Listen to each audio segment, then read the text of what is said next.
Bonsoir à tous et bienvenue sur Afrique Sport pour le journal du soir du lundi 1er novembre 2021 que nous débutons au Cameroun. Blessé, Ivan Neyou devrait être absent face au Malawi et à la Côte d'Ivoire. Le Camerounais est sorti samedi sur blessure dans l'opposition entre son club Saint-Etienne et le FC Metz.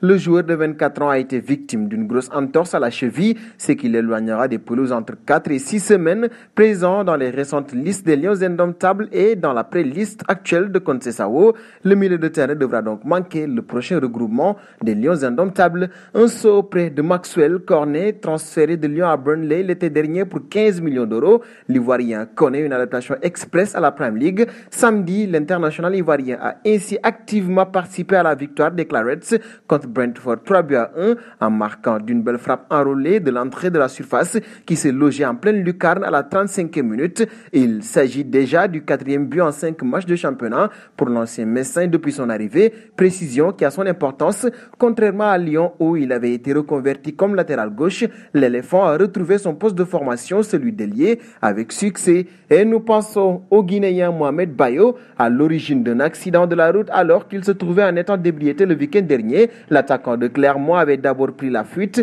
mais il avait ensuite été rattrapé par une patrouille de police, puis placé en garde à vue avant d'en sortir et de s'excuser. Habituel titulaire en puissance à la pointe de l'attaque du promu, l'international guinéen a dû se contenter d'une place de remplaçant au coup d'envoi et d'une entrée en jeu en seconde période dimanche contre l'OM. Le buteur comparaîtra devant le tribunal correctionnel de Clermont-Ferrand le 28 juin 2022. Et nous filons en Espagne désormais, hospitalisé rapidement après avoir ressenti de vives douleurs à la poitrine samedi, juste avant la mi-temps du match face à Alaves. Sergio Agüero est toujours à l'hôpital ce lundi. Hier, dimanche, j'ai parlé avec lui sur WhatsApp. Il est calme, il est enfermé dans sa chambre, comme il le dit, a expliqué Sergi Barjuan, entraîneur intérimaire du FC Barcelone en conférence de presse aujourd'hui. Dimanche, les médias espagnols révélaient que le Kun était atteint d'arythmie cardiaque, qui peut aussi être une indication d'autres problèmes. Le joueur de 33 ans reste hospitalisé afin de passer de nombreux tests.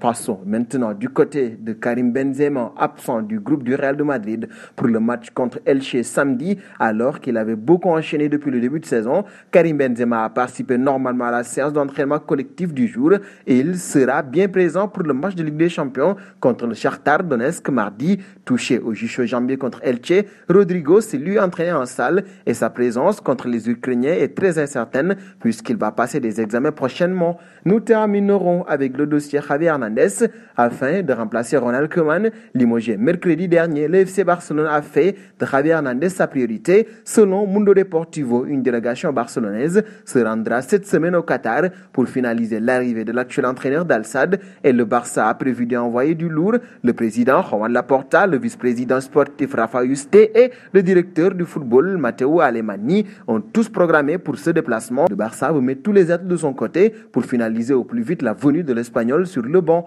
Et nous arrivons au terme de ce journal du soir du lundi que nous bouclons donc avec notre question du soir. Javi doit-il attendre la fin de saison ou venir maintenant au Barça?